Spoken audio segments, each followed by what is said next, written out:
morning. It's only taken us a while to be able to get connected.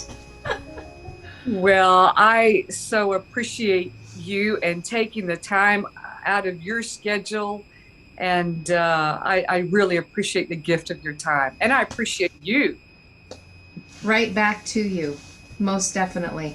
I honor the work that you've done and the work that you are doing as well. Well, I like to say we're uh, the ones, I actually, to be honest, the few that I really walk with in this area, we're doing it together. We each have our place and our voice. And so I think, there's so, um, as you live and know, or have lived and are aware of, there's so little support and outside of the confines of religion, or actually there's so little support inside the confines of religion.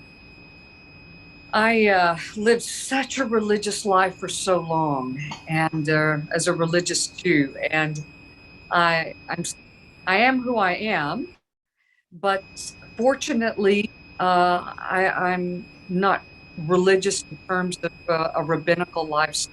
So anyway, I appreciate all that you do, and wow, you have an amazing breadth of understanding.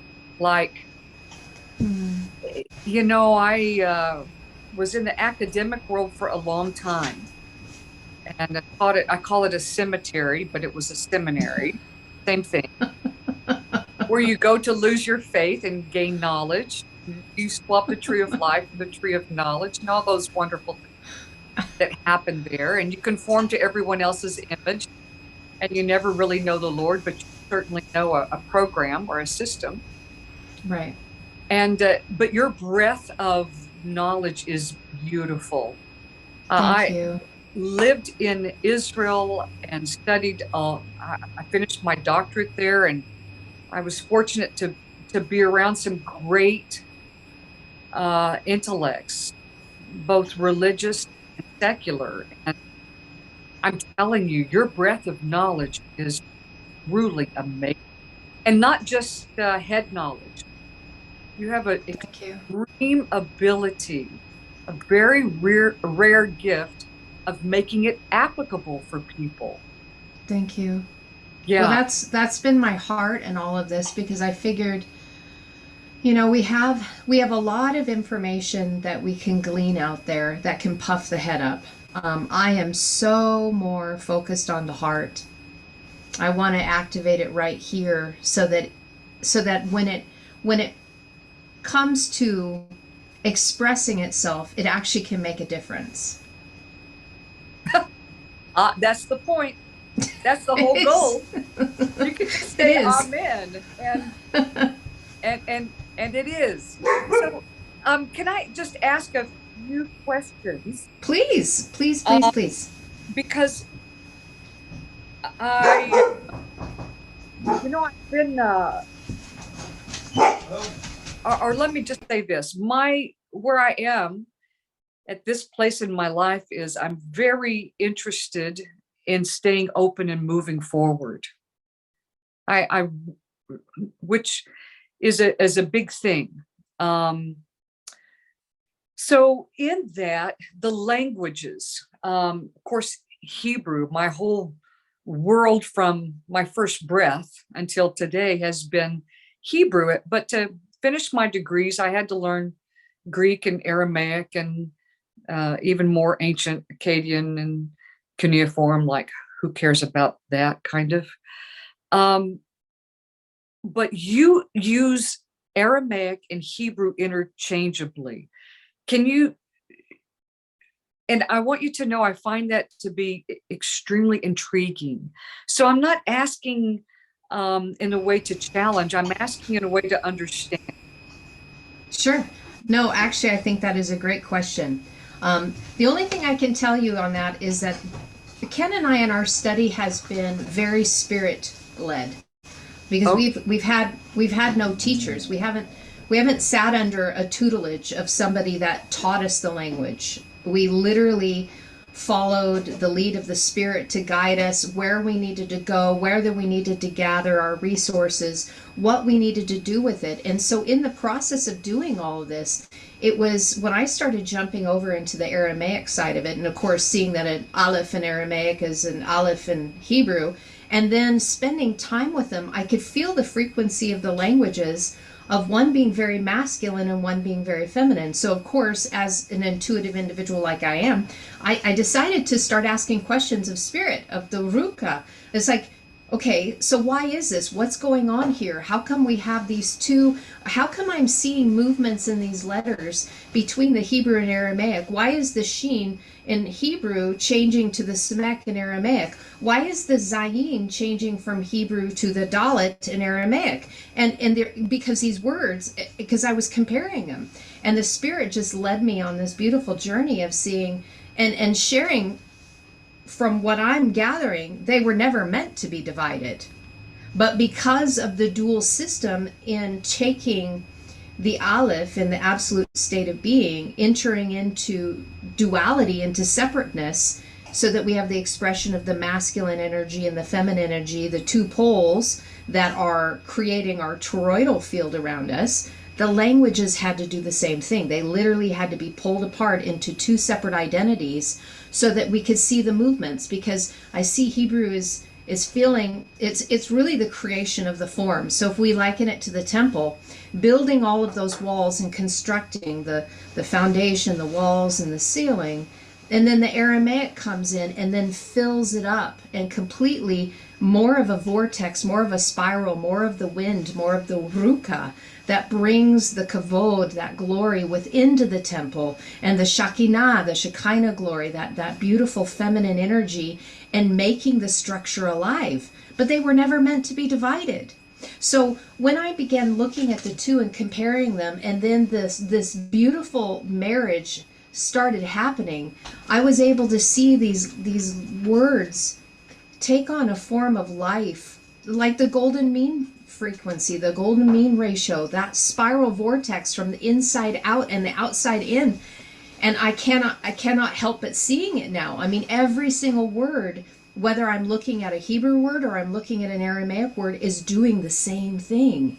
It's like, oh my gosh, like the letters are jumping off of the page at me, like they're trying to express, like, do you see what's going on here?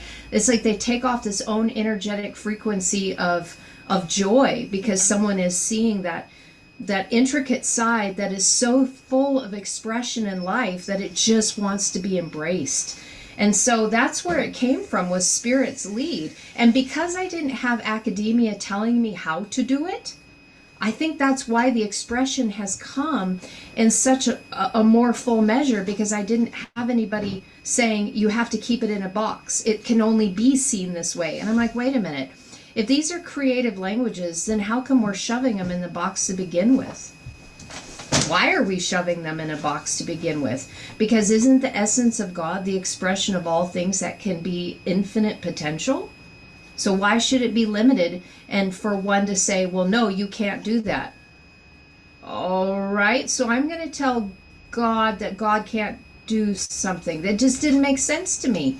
So Ken and I, my husband and I, we just went on this beautiful journey over the last decade, letting the languages express themselves to us, how they wanted to express themselves to us, because they are living intergenic entities. Why am I going to say you have to conform to my image, or you have to conform to the way I was taught in very Greco-Roman mindset, which is extremely linear, when they're not at all? Yeah, I mean, they're part of it, but they're the expression of the totality of infinite potential.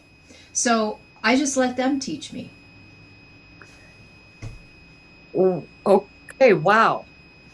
First of all, thank you for letting me ask the question. Well, thank you for asking it. It's that was are you recording this? Because yeah, I am. Every time I have a conversation that I feel that Spirit has orchestrated, that the Ruka has orchestrated for it to happen, I always record it, because I feel that divinely inspired conversations with people that have the heart, that have connected, that there's something that's needing to become coming forth in this frequency that should be shared. Well, I'm grateful for that. And what an incredible answer. Thank you. Um, you know, one of the greatest things I think about my life is how well I was trained. But I'm also very aware of the exclusiveness of my training. And I don't think I really hold that belief set anymore. In other words, um, you know, and here again, my understanding of the Bible really supports what I've believed. And so, in Genesis 11:1, the whole world had one language and one speech. And I'm making a huge subject simple. Of course, I believe that that was Hebrew because Hebrew is uniquely equipped to describe the heart of Yahweh. Not, I mean, a lot of people say the action, but I, I spent my life in Hebrew, and it really describes his heart. But then what trips me up and has for decades is all other languages came about as a result of the Tower of Babel or Babel, they say Right. in Texas. And so within my understanding then is that all other languages were created as a result of man's ego or ascent for, who's the greatest, the best, the top, who can achieve the most. And included in that is Aramaic. And so my all other languages, Greek, every other language except for the early prototype of Hebrew. And so, how would I reconcile that? Because I think to reconcile that, I would have to keep a concept of separateness. And so, I'm sorry, my question is there any place from your point of view that separateness is a good thing? Like, even with our personal boundaries in relationships, I hope my question is making sense because I'm really trying to work through some of my own limitations because Sure. I feel that when I'm teaching, and like you, I am teaching constantly. So I'm really having some issues Well, with that. first of all, I so honor you that you ask questions because that already shows me, as who you are, that you are so open. You're Mm. so open and you're so humble. And that is so beautiful. Like that's touching me. I mean, that's really touching me. I'm tearing up because as a teacher, we can easily get into that place where we fix ourselves and this is what we know.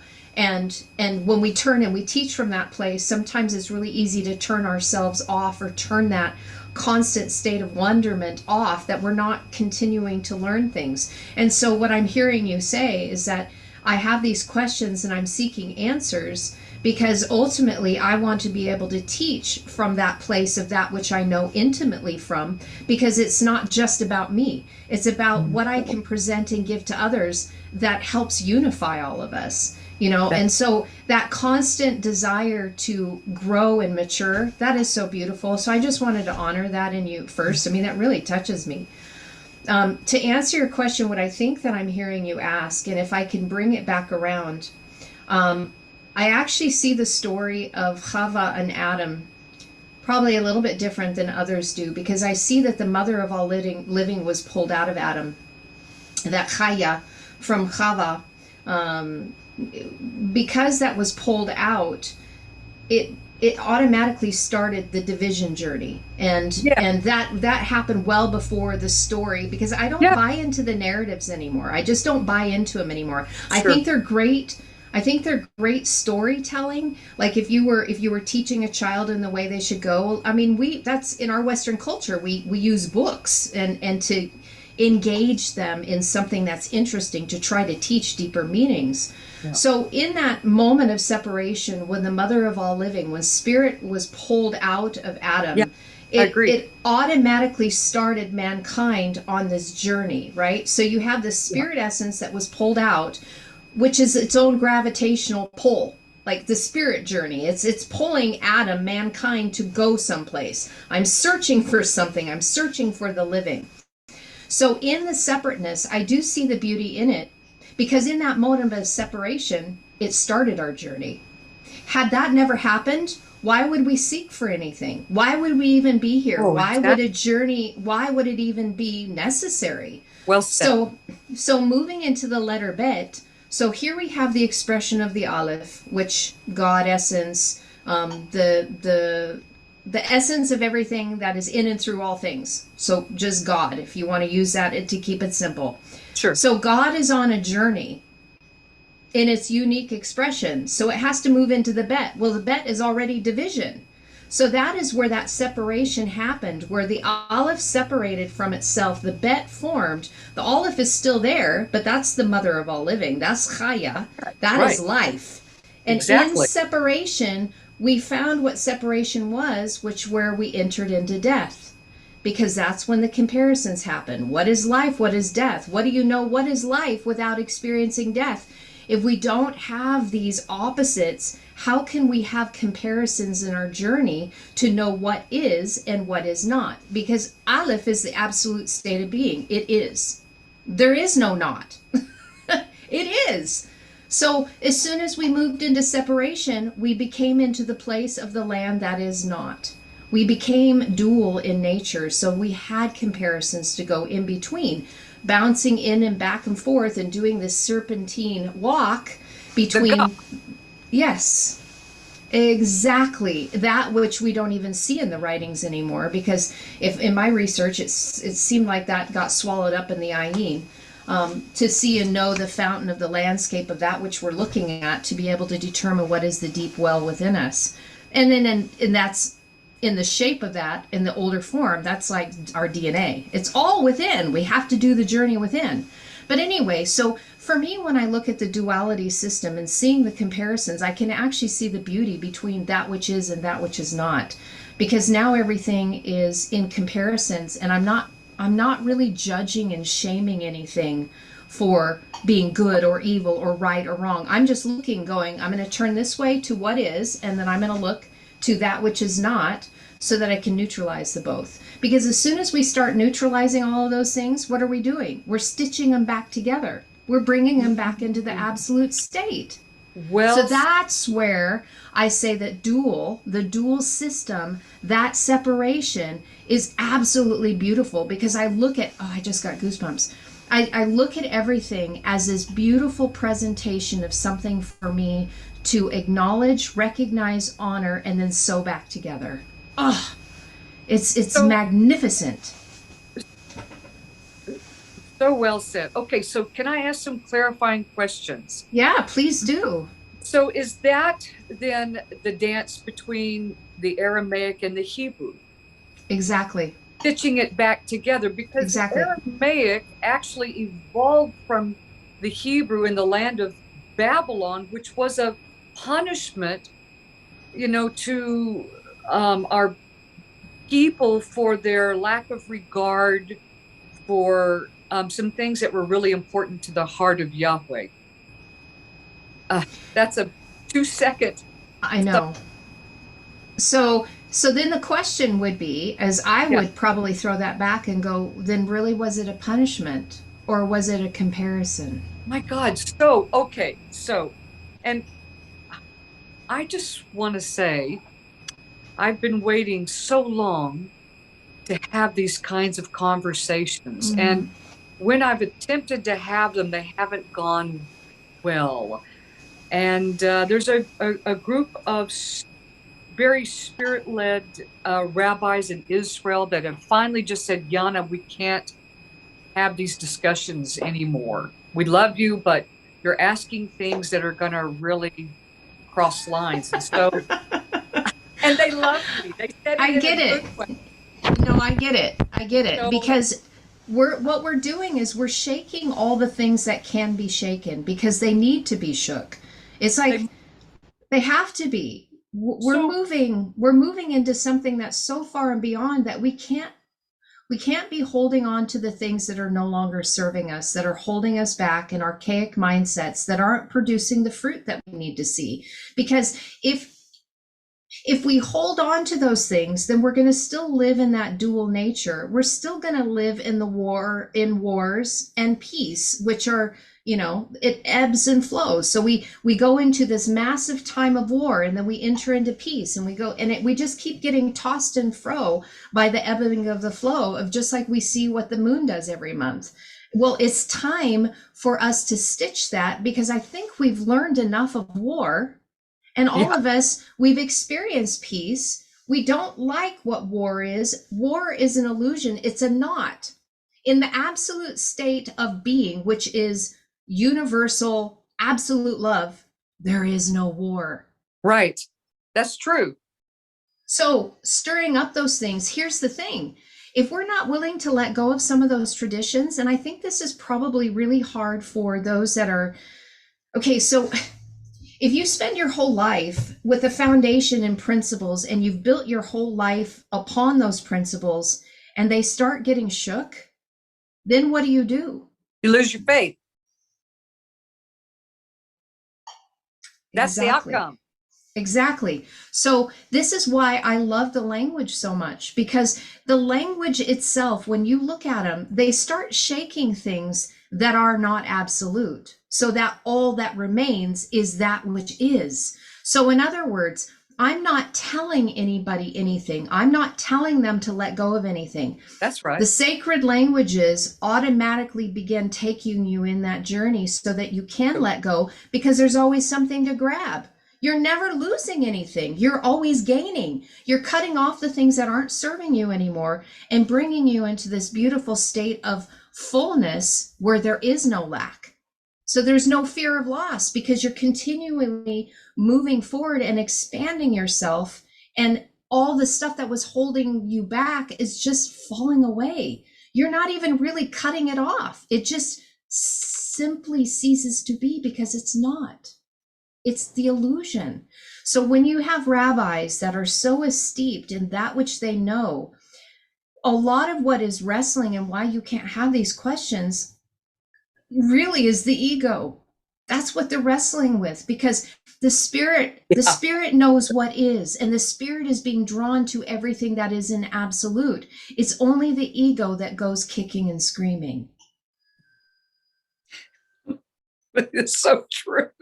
I mean, that's really what it is. So And so as soon as you get that ego out of the way, then it's this beautiful, amazing journey to be had, because, you're not resisting any of it. You're like, oh my gosh, I'm just letting spirit gravity take me on this amazing ride, and I'm in the front seat of this roller coaster that I get to experience in this avatar body. It's so amazing.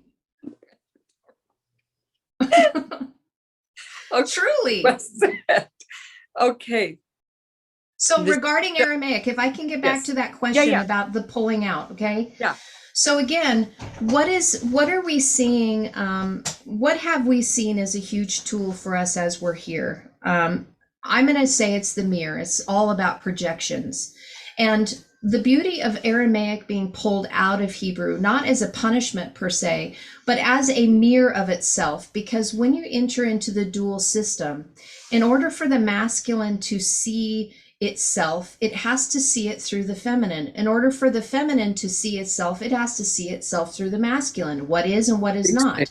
In order to grasp the fullness of what the absolute state is when it's sewn back together, we're looking at these frequencies not in opposition, but in the beautiful nature of that which they are, as a positive pole and a negative pole. You can liken it to yin and yang when you take a look at those things, because I think that was a beautiful way of expressing energy without having any judgment to it. It's just like, here it is. You got the yin and you got the yang, but it's still part of the whole. That's why Eastern mysticism is all connected with the Hebrew and Aramaic. You can't separate it. They might have different languages, but it's the same exact concepts. And we universalize. The only part that we have frustration and why we're asking these questions is that any of us that grew up in Christendom, you know, it was all this singular, monotheistic, no room, all heavy masculine, no feminine energy, zero, zilch. And there is this, and then there's Jesus, and that's it. Anything outside of that is doctrines of demons. So I was raised in that. I was totally raised in that. And well, so I've then never been one of those, thank God. Oh my goodness. Well, but here's the beauty in this, just to give you a little bit, and then I want to go back to your questions. My husband and I, you know, coming through Christendom, we got introduced to the Ruka, to the spirit. And I am so grateful for that, because I began to, my heart got to be massaged into a place that it wasn't so stiff and rigid. I began to feel love, what that really felt like from the divine presence. So I am so, so grateful for that time, because that's what led us into this journey. Well, then Spirit led us into the Hebrew Roots movement. And had the Spirit not led us into the Hebrew Roots movement, I wouldn't have been venturing into the Old Testament other than Psalms and Proverbs, right? I wouldn't have gone through the Torah. I wouldn't have experienced any of that. I wouldn't have known what the feast days were. I wouldn't have seen the beautiful pictures and the symbolism. I would have never learned about the ancient Hebrew wedding. I mean, oh my gosh, these are incredible principles. I'm getting goosebumps again. And I certainly would have never been brought into the knowledge that the Hebrew language existed. I mean, you know, there's talk about it, but I wouldn't have known until I started touching these things and touching this and touching that. And so having gone through that, let's go back to comparisons. I was able to see Messianic Judaism, aka Hebraic roots, and Christendom.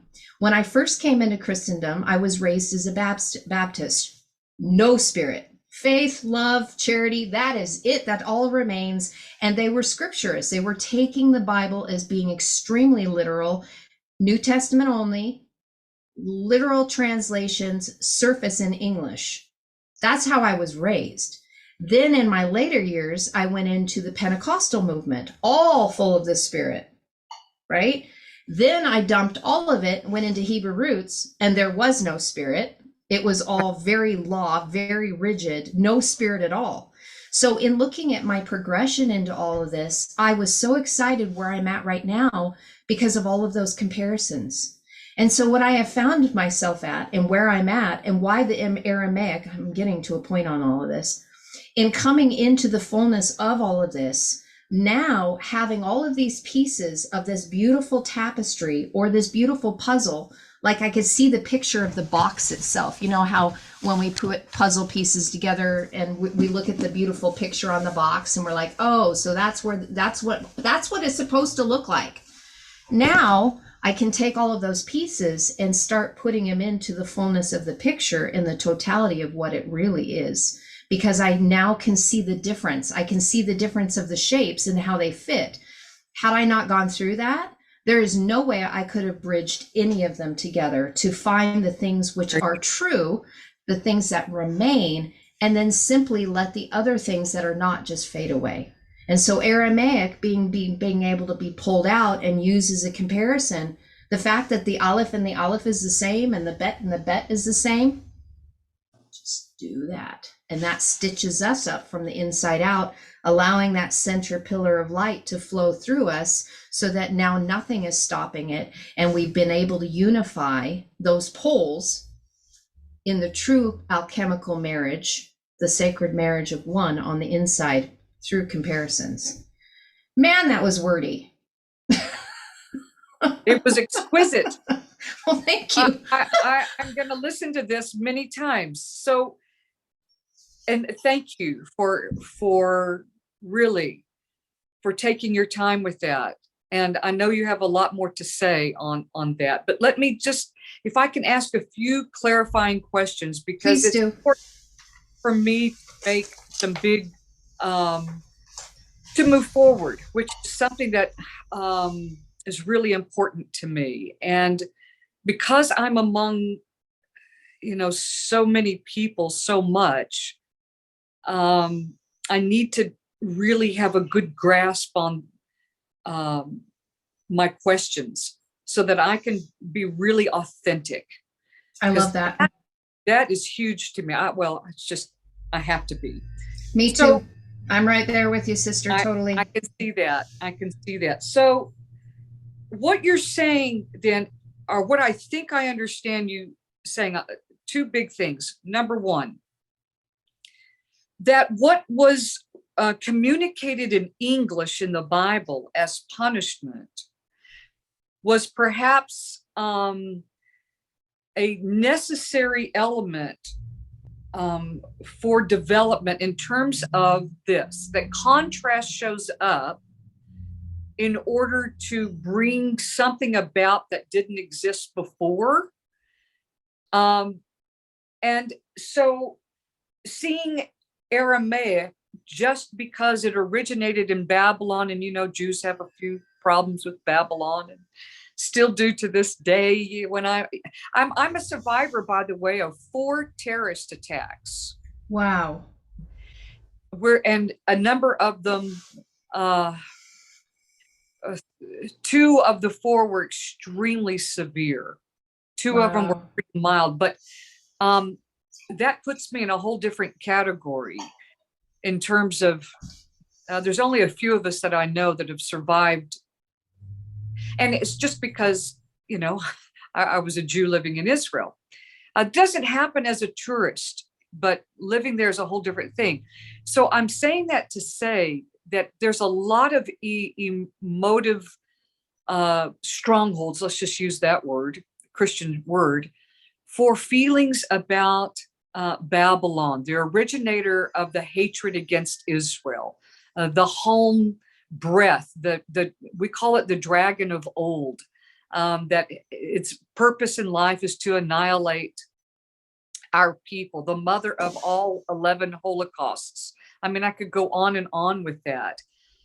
And so once again, I always feel like I'm at this crossroads of, betraying my ancestors by stepping into this unique world of understanding Adonai and his heart for us.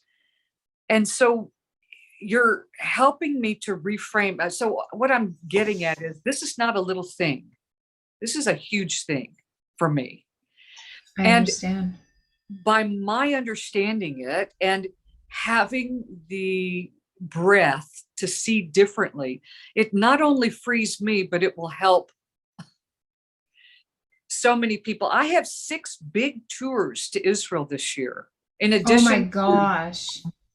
Yeah, I had 4 big ones. I mean, every year I've got tours, but now they are huge. I would love to be on one of those. Listen, you and your husband should absolutely come with me so that I can let you teach and I can be the student. Oh, you're how about we just go and we enjoy each other's presence in a land that is so much full of history and just bring our hearts and change the frequency there just by us being there as family.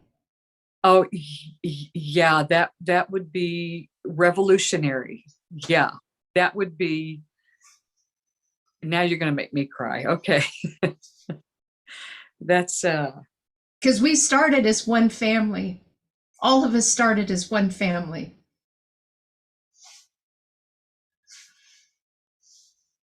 So I'm going to share based on what you were sharing here. Like you touched my heart in a big way in hearing it from your side. The trouble that I see, and one of the main reasons why my husband and I have done what we've done and we've dedicated ourselves full time to do this, is because of the story of you just shared. Because narratives translations and stories have enslaved all of us. Yeah. Because everyone that's living today was not in Babylon.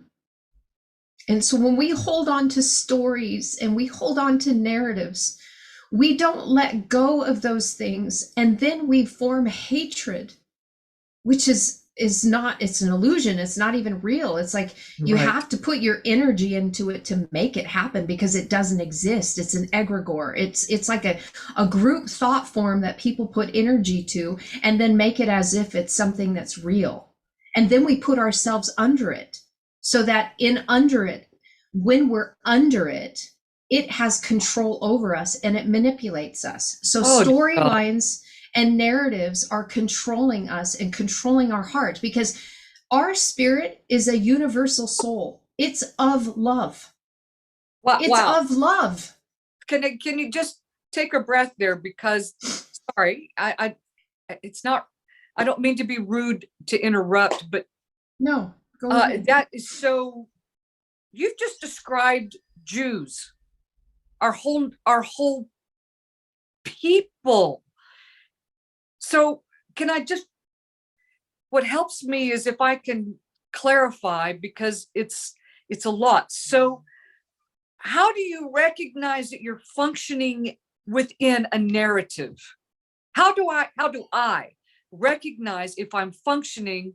Because I'm thinking, after you said that, my God, my field of perception, my field of interpretation, my ability to see, my ability to create is within a narrative. And it's a generational narrative.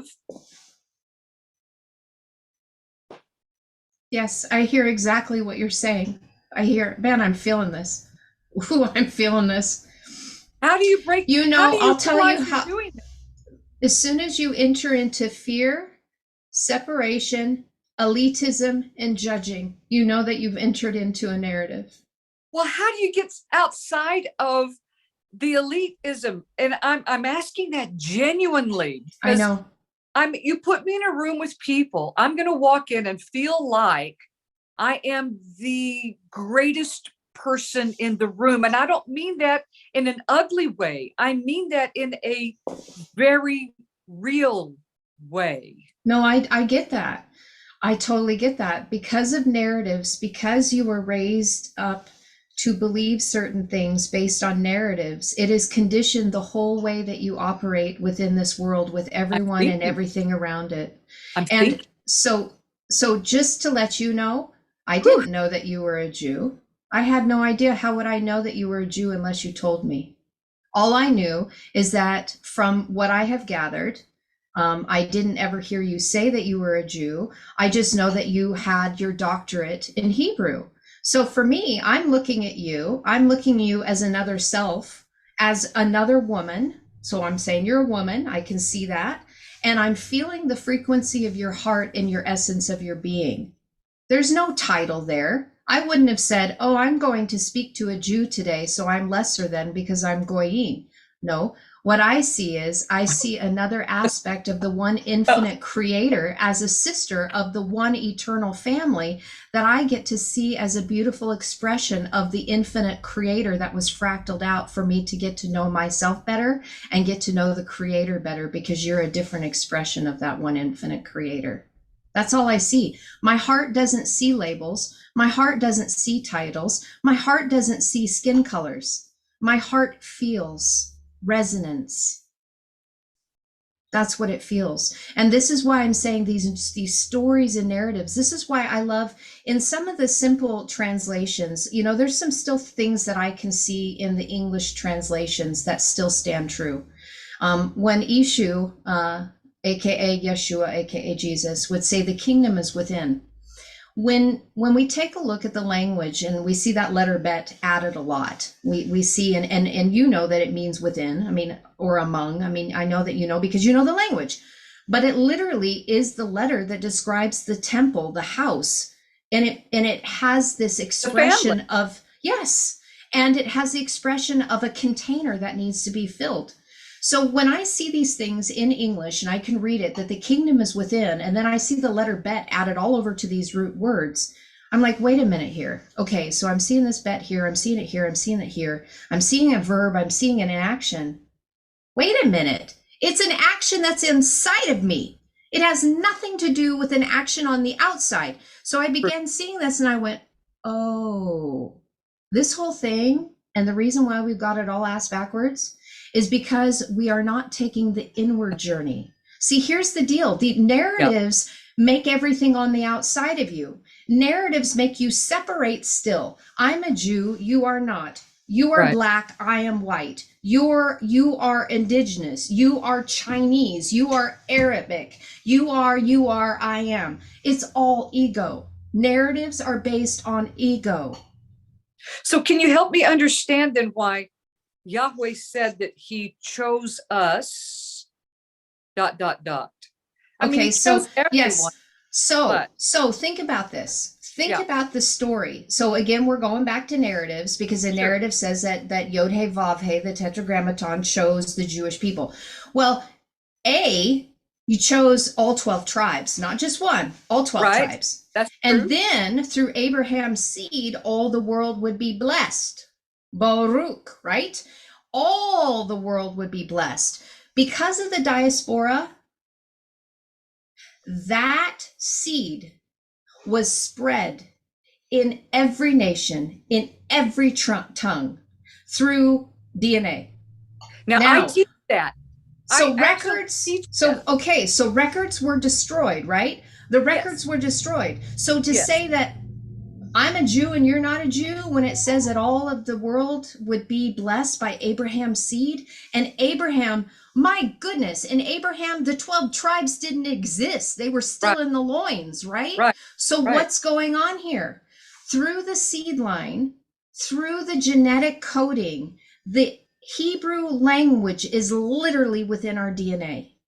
Literally within our DNA. And so the priesthood was supposed to be all 12 tribes. It wasn't supposed to be an Aaronic priesthood with Levites assisting. It was all 12 tribes. So all 12 tribes get dispersed within the entire world that have this language within their DNA that are to be the light of the world. They were supposed to be flowing in Oreta. Oreta is a permutation of the word Torah in Aramaic, or as you know, is light. Ta has to do with the sacred inner chamber within the temple. Where is that if we're the temple? It's our heart.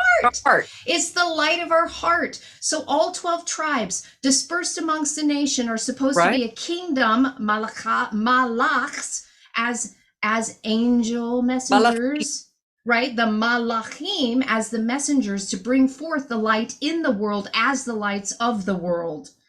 So when we look at it and we say, okay, the Jewish people today are only God's chosen people. We have just separated ourselves. We just put a target on our back to say, I'm better than anyone else. When we already know through the diaspora, all of the tribes got dispersed. Every single one of them got dispersed and they intermingled. I actually teach that.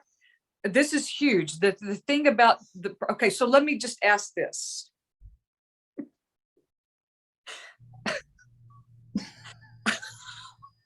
I love you, Yana. I love you before I even met you, and I just love you right now even more so. You're amazing. You're beautiful. Thank you. So to step out of the thought within, because this is the great equalizer, that I am, I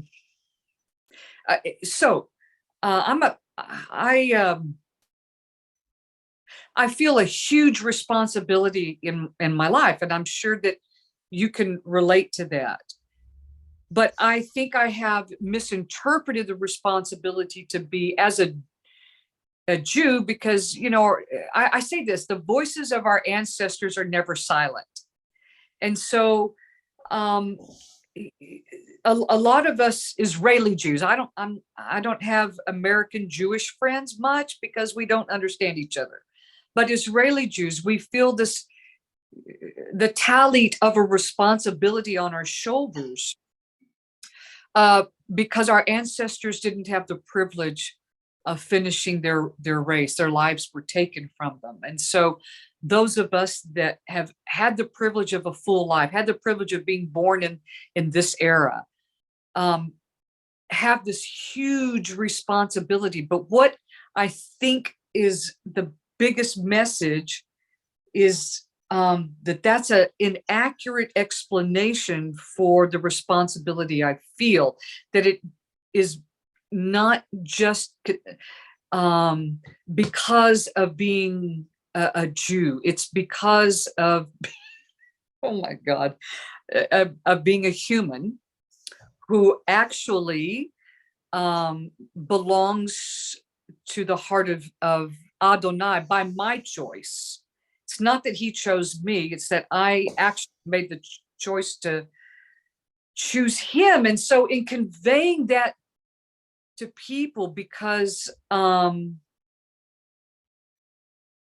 really interested, I'm very interested now in moving away from that whole concept of the separation between, although Yahweh did give to us specific tasks, as he does to everyone. And I take that really, really seriously, being a light to the Gentiles and guarding his commands.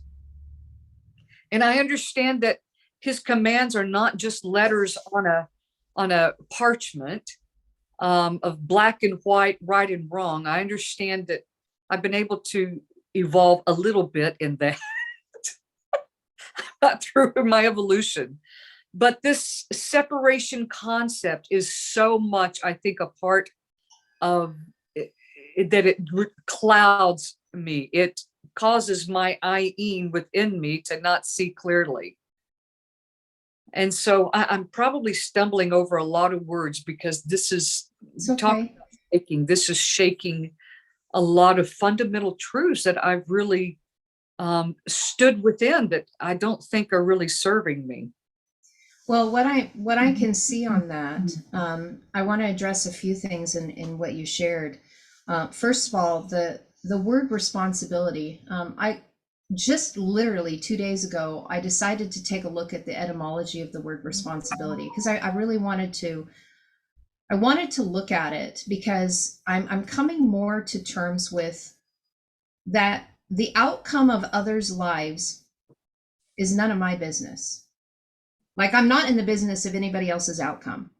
The only one that I am responsible for is me. Now, I can open my mouth and I can share my heart, and I can share, hopefully, wisdom coming through my experiences. But that which another does is not my area of concern. All Sure. I can do is be my authentic self and let my light shine. And when people ask questions or they seek counsel, then I can share through the plethora of experiences I've had in my dual this and that. This is what I experienced here. This is what I experienced here. And for me, I collapsed them, and now I'm in an absolute state. So the business of outcomes, I just don't see that as being anybody's business. But that's just me. That's just where I've come to. I agree. I actually agree. That shrugs all of that weight off. So when we look at the word responsibility, it comes from a word responder, which means to respond. And then you put ability, respond and ability. So responsibility is, in the negative sense, we're like taking on the weight of the world. I have a responsibility to do this. No, you have the ability to respond to what? To the spiritual gravity of that which was taken from you, that you are in the process of gravitating towards, so it can unify again, so that Chava and Adam, one blood, right? One blood. One blood. Adam and Chava can unite once again in a spirit of negentropy, meaning that we're no longer in entropy, separation, chaos, Bavel. We are now in the place where we are in unification in negentropy. We are now reversing our spin. We are giving light as lights unto the world. And just our presence of being, we need not say anything anymore. When we come across people, our light and our life, our chaya, our source energy is automatically giving, just being in the presence of people. So those who are in an entropic spin, we walk in a room, it's not that we look at, if I say I'm a Jew, that I am an elitist and the rest of you are not.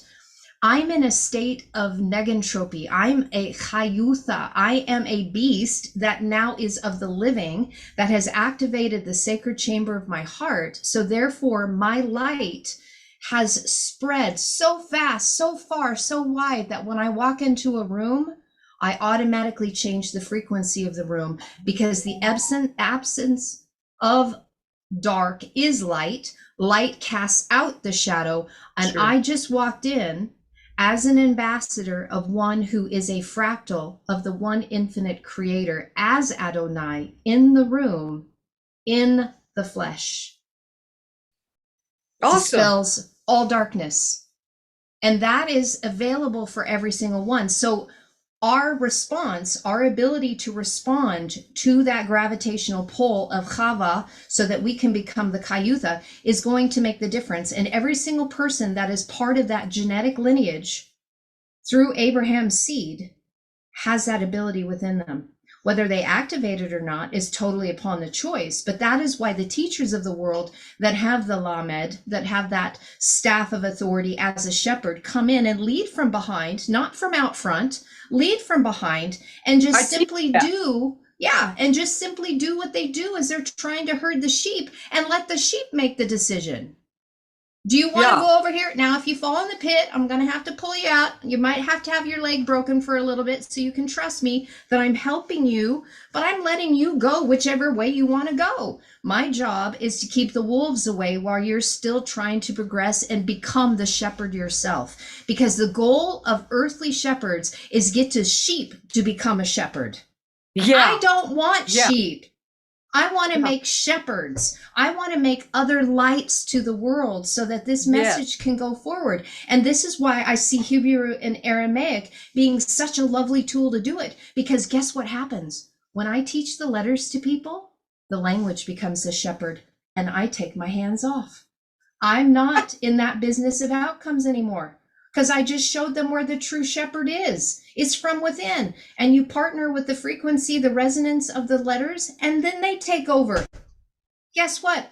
I can now be freed up from that one sheep that I've been tending to while I've been teaching them, and I can go to another flock now. Yes, multiplication. Let's do it. Let's do it. Oh my God. That is what Israel, all 12 tribes, were and are to do. And it doesn't have to do.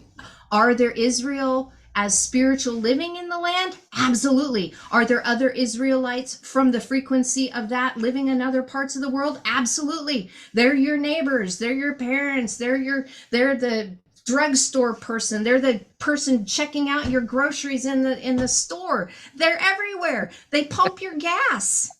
So when we vibrate that, when we are the upright, when we are Yasher El, when we have overcome and we have that power of the Aleph in our hand through the work and deed, and we become the walking embodiment of the creator in earth, every single time we come into contact with any person, we are the divine spark that helps light them up. They just had an experience. They just got shifted just being in our presence. I didn't have to say anything. Maybe I just smiled. Maybe I looked him in the eye instead of having my head downcast. Maybe I'm the first person that recognized them as another Adam, as another part of the one blood that says, I see you and you matter. Whoa, here's that lady again. Hi, who are you? Now you have a conversation. Now you have an opening. Love is the absolute frequency of that which is uniting. And I'm not talking about the lower density love and fear. I'm talking about absolute love. And I know you know the difference of that. I do. Universal love that overcomes and conquers all things. That was the conquering that Israel was supposed to do. To conquer through love, not through division, not through elitism, not saying that you are not and I am. It was to be that walk embodiment of the Alephim, that is universal love. Did you know that in the book of, I don't know how much you've studied in the Bible in the New Testament or not, because of being in your historical narrative of growing up as a Jew, Yeah, I know the that New might have Testament. been okay. So in 1 Corinthians chapter 13, the love chapter, Oh yeah. did you know that they left out the word spirit in there? Yeah, they did on purpose. In English, Is they did it on purpose. isn't that, I'm like, what? Yeah. What? They left Ruka out? Oh my gosh. So, Ruka, white fire, that is the absolute state of being. That is the gravitational pull, the mother of all living, because Chava is in there. You can't escape that. The mother Right. of all living is True. in there. That Right. resh is on the front. It's going to raise your head. Right. Right? Right. That is in every act of love that we do, which is selfless love. I am not doing anything to get anything from you. I'm in the absolute state of being to lift you up out of your poor and destitute state, and I'm not asking one thing from you. Wow. Could you imagine if all of your Jewish brothers and sisters had this philosophy right now, how this would change the entire frequency of the world? Instead of those that hate the Jews, they would love and they would bless them because of the light that they carry. They have the sacred language. I honor the Jewish nation because they preserve the language. Without them, without you, I would have not had the hope to have restored. I used to have complex post-traumatic stress disorder and multiple personalities. And without the sacred languages, I would have not been You'd never healed. know it. That's the only thing that healed me, was studying the sacred languages. So for you and your family and your history of the Jewish people, Todah Rabbah doesn't even do it justice. I am healed. I am whole. I am holy. Clearly. Because of the languages. And without that, without your people, meaning ethnicity and your blood, and carrying the torch of the sacred languages, I would still be a mess and I wouldn't be able to share my message that I am today. So I honor you. Oh, I honor all of you. Thank you. Thank you. Thank you. Wow. Well, this may be the most important lesson that I've had. Yeah. This is exquisite. This is, oh man, I'd love to take you into this rabbinical council and let him have minutes. And being a woman to boot. Well, I could get you in. Well, I just think it's funny because, I mean, they, as far as looking as things go on paper, right? I don't know through genealogies. Again, all of those records were destroyed is to begin with. They were indeed. I don't even know, because I've had people ask me, well, are you a Jew? And I'm like, well, it's in my DNA. Probably. It's the language is in my blood. So I already know that there's something that's there with that. But then being a woman on top of it as a teacher of the sacred languages, it's kind of, there's already a rub in there, except trust me. This. Oh, I know. That's why I was laughing. Except that the spirit is feminine. Ruka is feminine. And they all know.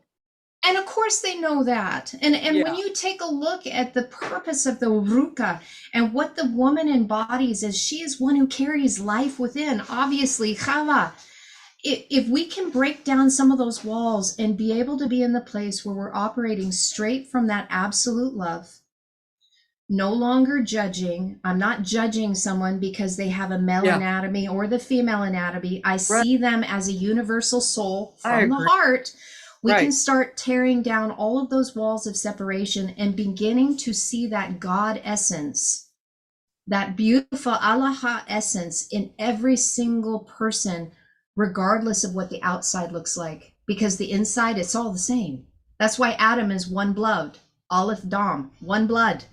Many different ways of seeing it, many different shapes, sizes, colors of skin, but it's one blood.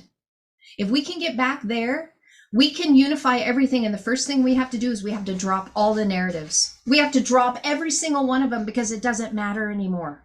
So we are done. What narrative would you keep?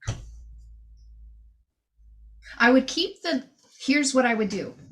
I would teach people that we have to go beyond that which is outside of us. And every time we take a look at the scriptures, I just shared this on Wednesday with my Patreon group, the difference between scriptures and word, because they're definitely different. In Hebrew, you know that we have davar, but when we move into Aramaic, it's interesting. The word scriptures is katava. Katuba is katava, right? From the cutting. Yes. Of like the wedding. Yes. Yes, that's the word for scriptures. So in the ketubah, the katavah, the writings, you know, the inscription, I will write the law upon their heart. I will write the Torah in Aramaic. It's oreta. It's only used 3 times in the New Testament, only in the book of Matthew, and only spoken by Yeshua, because he was addressing those that were raised in the synagogues with the Septuagint, the Hellenized Jews. They were raised on the Septuagint, not the Torah. Right? That's a big deal. That is a big freaking deal. It's huge. So they were raised in Namosa, which was the name for the Septuagint law of the Torah. He comes and tells them that oreta, because light is still in Torah in the vibration, right? The or is still in there. It's light being revealed, a covenant of light that is being revealed. Now when it comes into oreta, it flips. Now light is in front. The light of the sacred chamber of the heart is the law that everything hangs upon. Right. So when we can switch some of these things around and we can move into the truth of these, all of these narratives start shutting down. And so this is what we can say. The sacred writings are a beautiful tool for you to discover who you are from the inside out. And as soon as you find out who you are, that which you project on the outside will not be of war or of separation. It will be unification. So what we do is we don't throw the baby out with the bathwater. We just begin looking at it differently. Let's look into the internal workings instead of the external, because that's all we've done. We've taken these surface translations. We've taken the surface meanings of the Hebrew words, and then we built a religion based on the surface, but we didn't dive deep. Now, some of them did. The Kabbalists dove deep. They went in, they found the path of mysticism. They unified both poles, the mercy side and the judgment side, or the severity. They found the path, the middle pillar. They unified it, but that's not everyone. Yeah. Because it is simpler to follow rules as do's and do nots than it is to forge your own way as a sovereign, because you always have something to blame. My God told me to do this. My God told me to kill you. Really? So if we got rid of the narratives, then there would be no reason for somebody to say, my God or your God. My book told me to do this, because the scriptures, these are outside of us. They can be used, they can be burned, they can be shelved, they can be studied, you could light them on fire. It doesn't matter. They're the black fire. What they're doing is they're communicating the Aleph, the essence of the unseen, to us, so that expands into us. It's just a tool.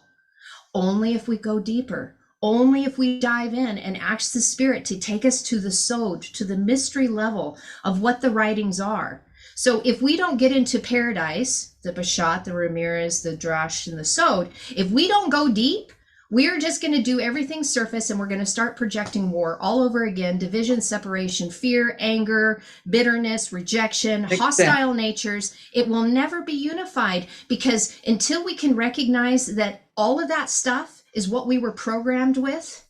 Yeah, true. Little children don't see different skin color. You look at little kids, they don't care if you're African or Asian or if you're Native American. They don't care if you're a Jew or not a Jew. Hey, you want to go play a game of tag?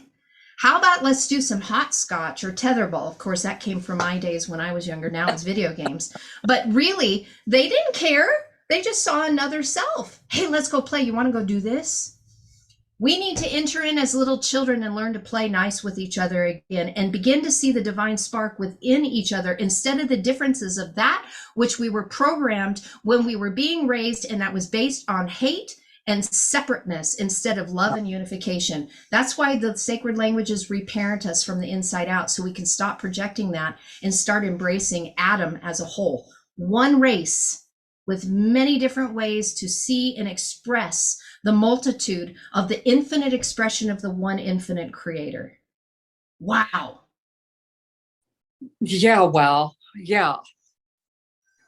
Okay, so last weekend I just had a conference, and I taught 11 layers deep. I had people find one phrase of one scripture and taught them how to do 11 layers. And the Partis system, of course, is one of them, and the gematria and paleo and commentaries. And okay, so I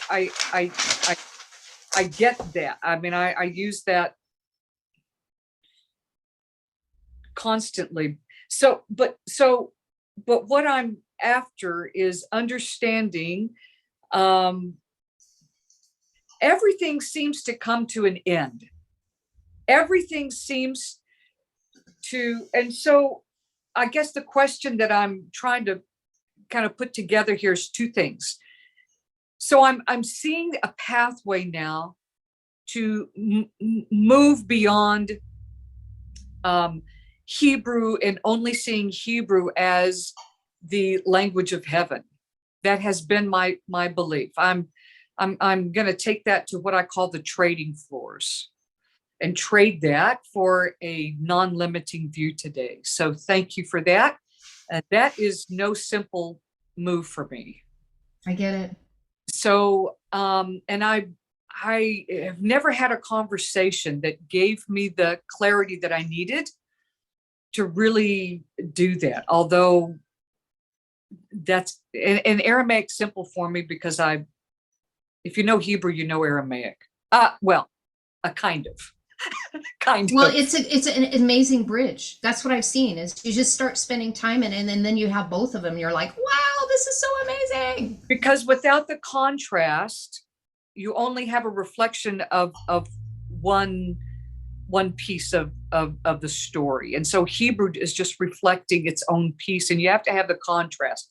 That's probably the biggest nugget that I've picked up, the place of contrast, because contrast in my narrative has never been a good thing with a good outcome, because it's always led to destruction historically. And I need for that to lead to life. And it's up to me to find that path. The next thing I really want to ask about is Yeshua and Adonai. Is it your conviction or your narrative, I don't know which word to use there, that there is a supreme being? And just the name that I use is Adonai. That doesn't mean that has to be everyone else's name. But is it your belief or narrative that there is a supreme God of all gods? I see that God? So when we say a God of all gods, this is where, excellent question. All encompassing? Yes. God, that all gods are within one God? Yes. Because when we take a look even at the word Adonai, it starts with an aleph, right? Aleph. Yep. Echad. Unified. Oh, brother, I see. Right? So then when we come out of aleph, we fracture into a bet. Now we're separate.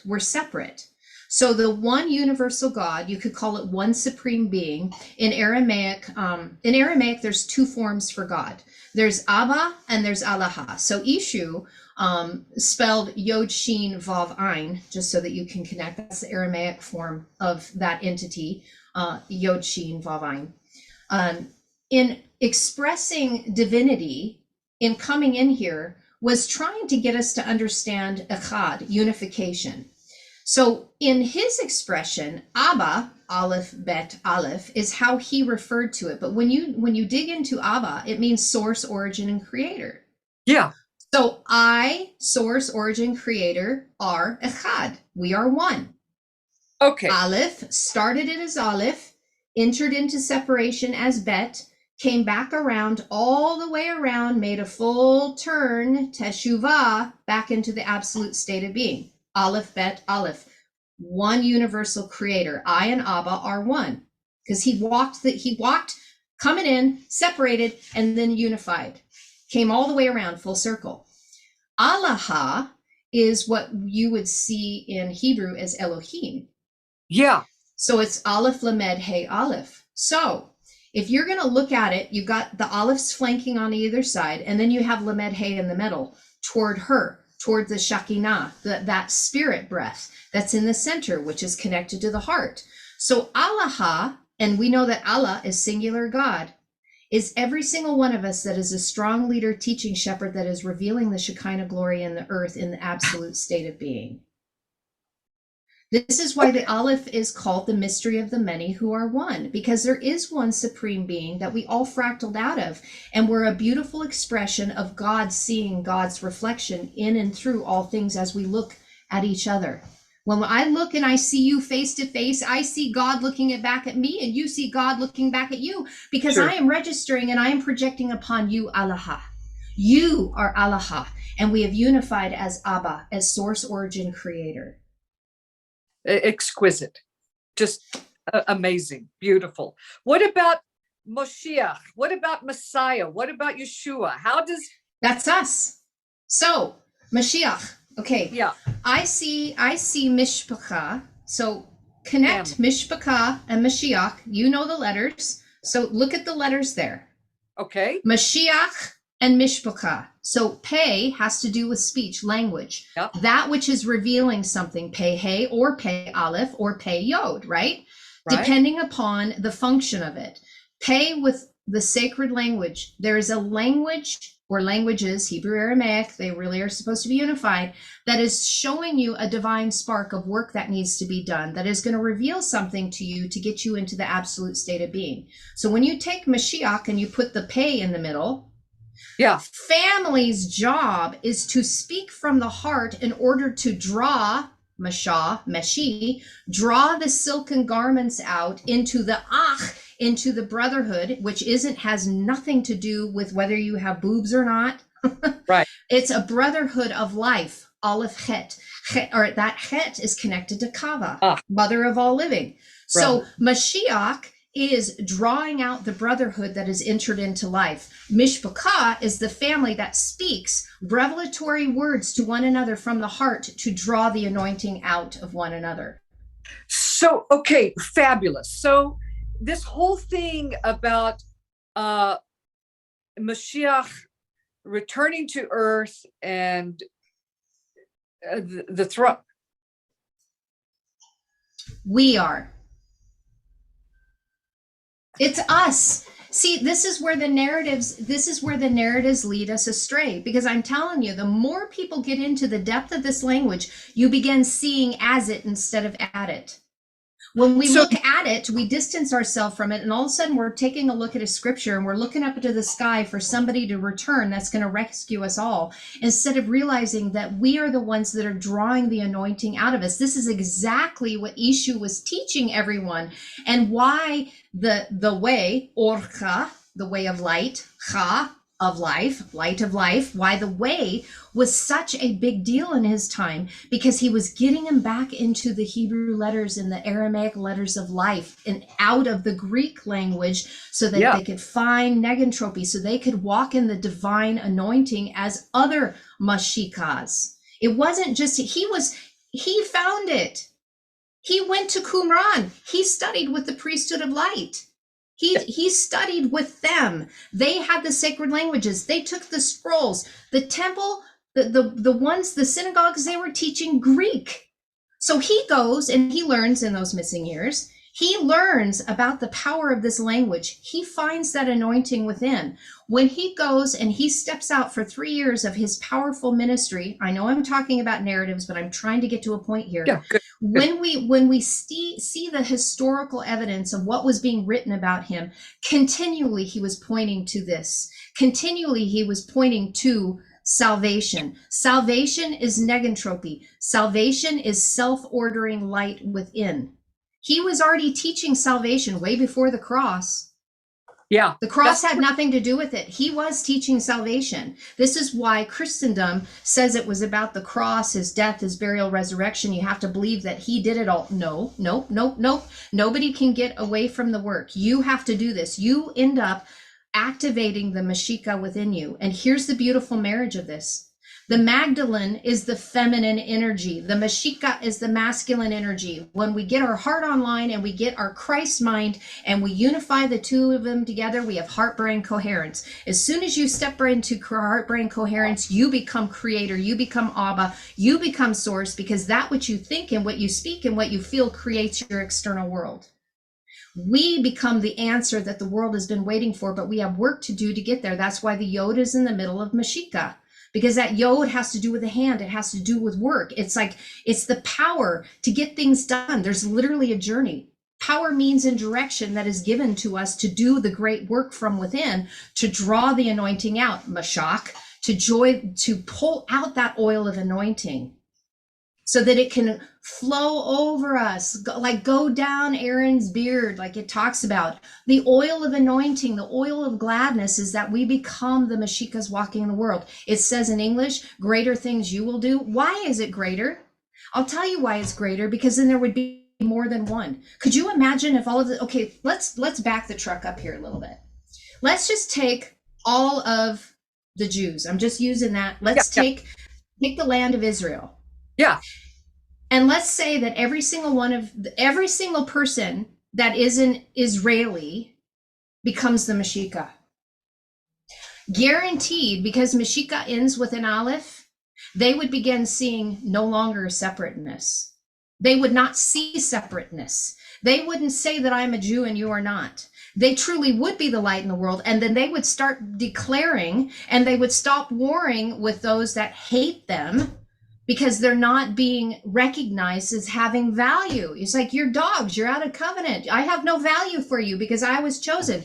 When they see that we are Adam, that we are mankind, that there is one race, and they begin acknowledging the divinity within every single person, they become a walking Meshiach in the earth again. And that will spark like a wildfire. It'll be a conflagration that goes forth, and this energy will begin permeating. But if Israel does not do it, there are others that are being raised up in the world that will.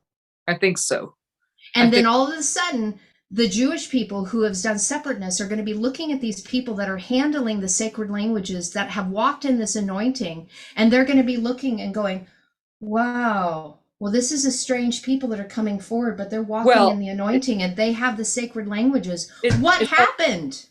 It's already happening. I hear that constantly, because I'm there quite a bit, and I hear it. They won't say it to the people, but they say it to me. I mean, they'll say it in Hebrew, and so it's a real deal there. Yes, it is. And if you take a look at even the prayers that are uttered by the very devout, they pray for their brothers and sisters to come home. They pray for the dispersed tribes. But Aliyah, yeah, exactly. But Aliyah doesn't have to do with people going to the land of Israel. Aliyah has to do with people moving up. So Yod He is on the end of Aliyah, right? Yod He is God. It means to come up. Right. So it doesn't mean go over, it means come up. Come up. So coming up, this is where, if we go back into the narrative, you know how I feel about narratives, but again, I'm seeing things pictured completely different. So Moshe goes up, he makes Aliyah, he goes up, he comes down, Quran, he has light emitting from him. Why? Because he went up. He saw the higher dimensions that were being accessed to him, and he wanted to teach the people.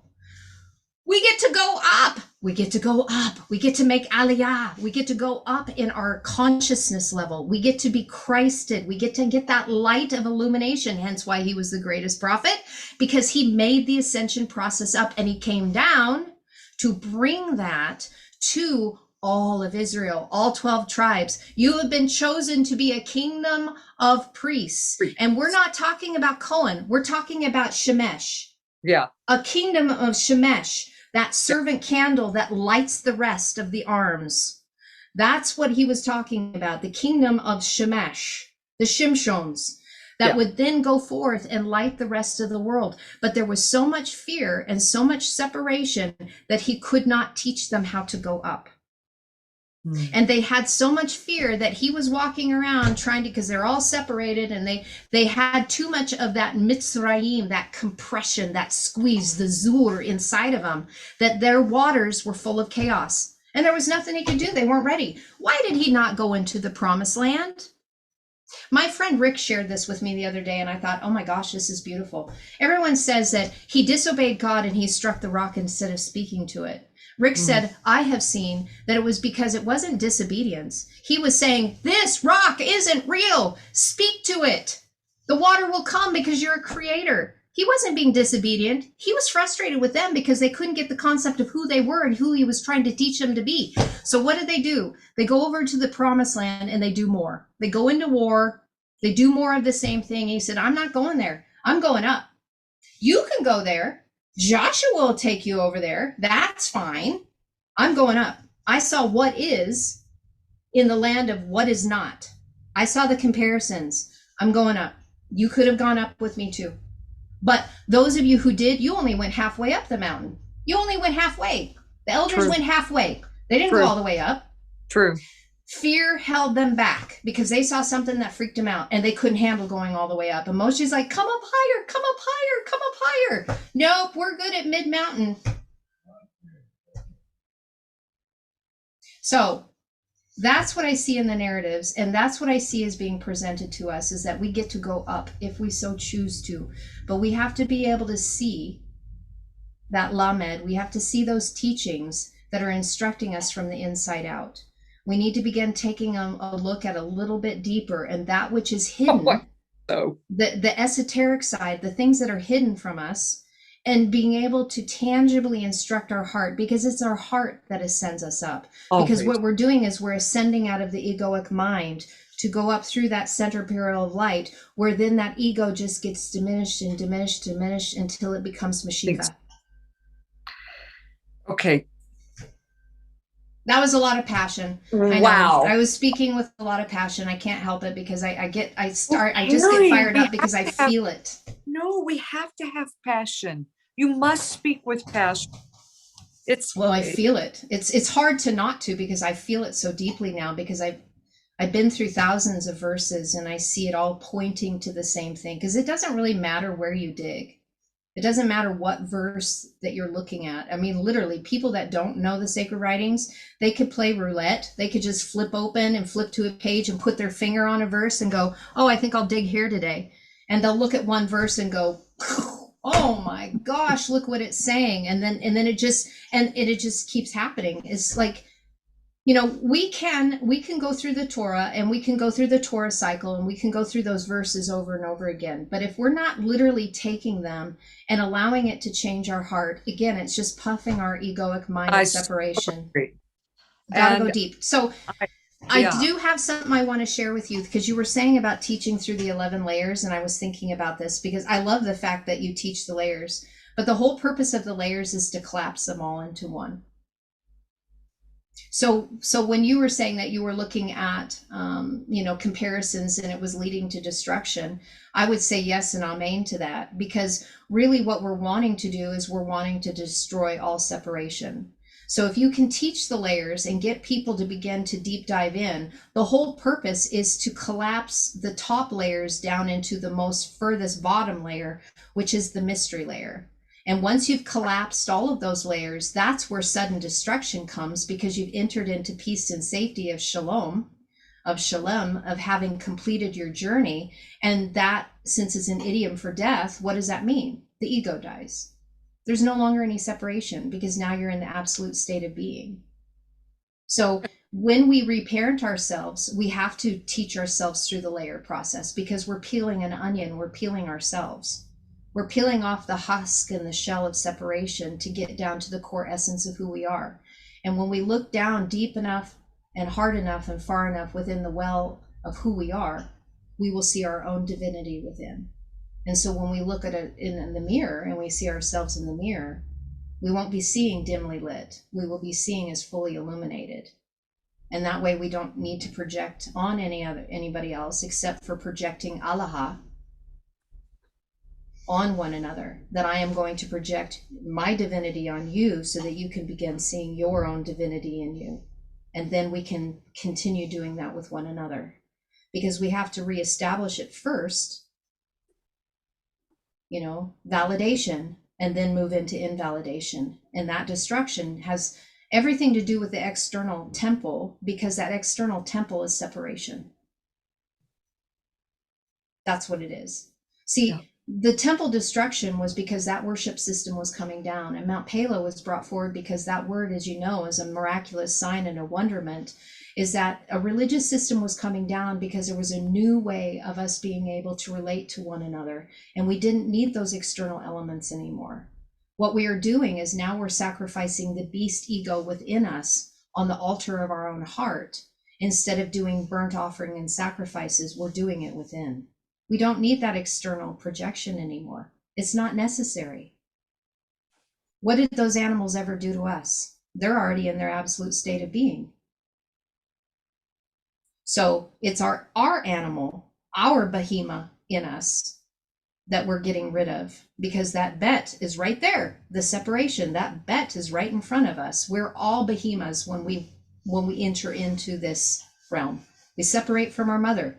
First act of separation is being birthed into this matrix.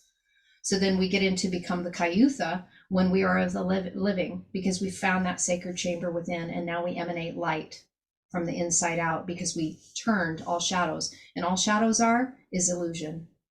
We turn that which is not into that which is the mystery of the many who are one.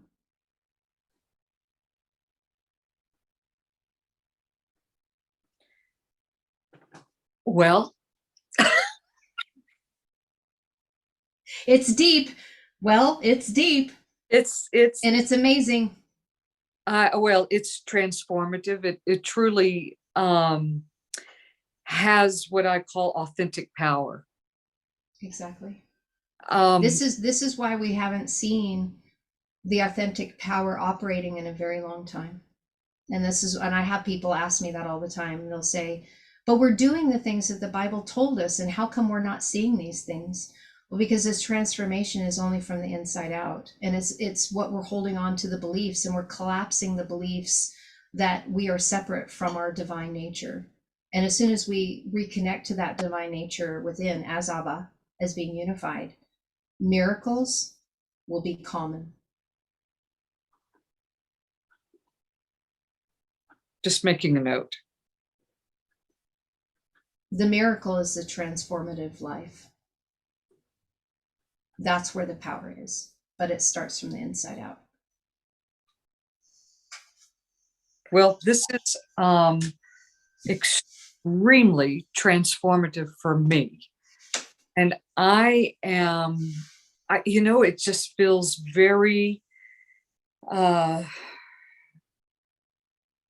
it's too light to say thank you. I feel your heart, though. I feel you. That's all that needs to be said. There aren't words. I could never thank you enough. So I need to take all this and look at it and become it. Exactly. I have a huge travel schedule, conferences and tours to Israel and all those things. And I have to make some big headway in this. Heartway. Exactly. I can tell you this. That your investment in me will bear fruit. I promise that. And I don't take things like this lightly. And it's one of the greatest privileges to sit with you today. It will bring healing to me. It will transform me. And I promise you, it will have a huge effect in every teaching I do forward. I get it. And I don't get it. I'm a drop in your ocean right now, but I'm in a boat and I'm going to work it. And I'm going to do it with ease, and I'm going to do it with faith. So Well, Um, I would love to have more conversations with you just as you're walking this out, because I have it's been one of those things. I've had several people that have Jewish history. My friend Marita and another woman named Rosalind, and I've known that this needs to move further, especially within the Jewish people, because of the richness of that which they already carry. I mean, I can't speak the language. That's the funny part. I study it, I know it intimately, but I can't speak it. I can't carry a conversation on in Hebrew. I have no idea how to speak it. I barely can read it. I see the letters, I see what they speak, and I dive in deep, Good but enough. I can't speak it because I saw that it was meant to be studied. One of these days that will happen, but I'm not worried about it. And the only thing that I would leave with you is this, is what my husband has said for many years, and I see it, is that every time when you're looking at something, look as it, not at it. Look as it, not at it. Because it's you. This is the discovery of you and me as we make a we. Yeah. Do you know how long, I'll say our people instead of my people, have waited and hoped for the release of the Pharaoh of our narrative?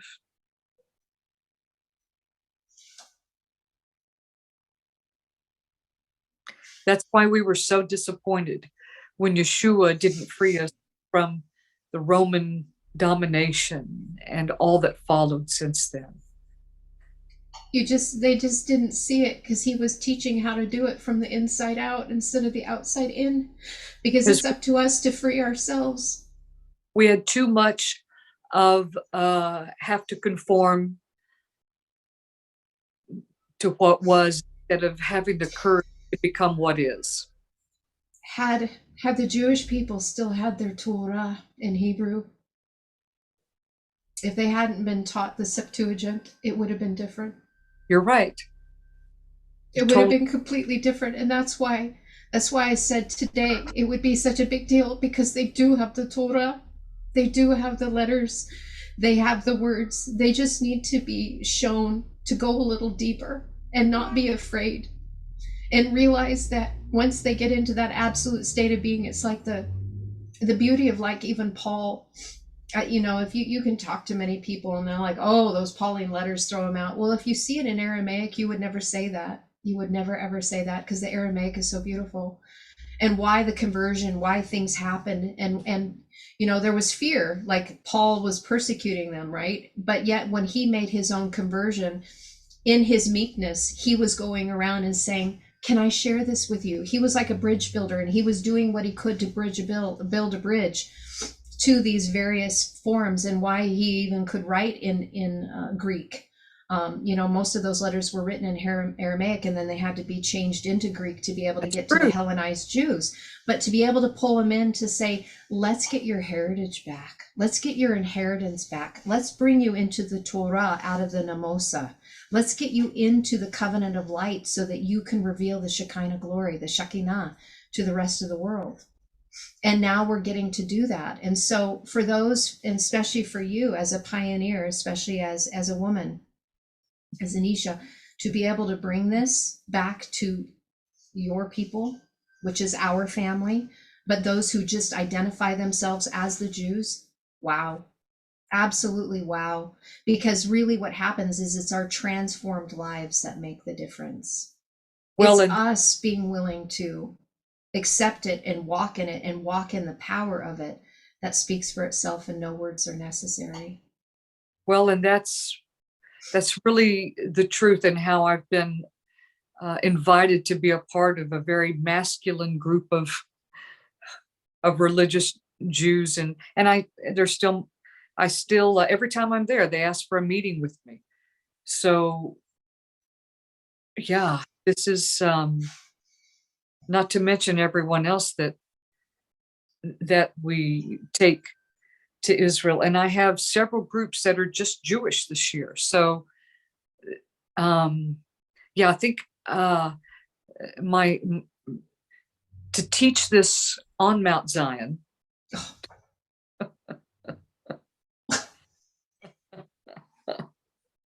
There's no words. That just went.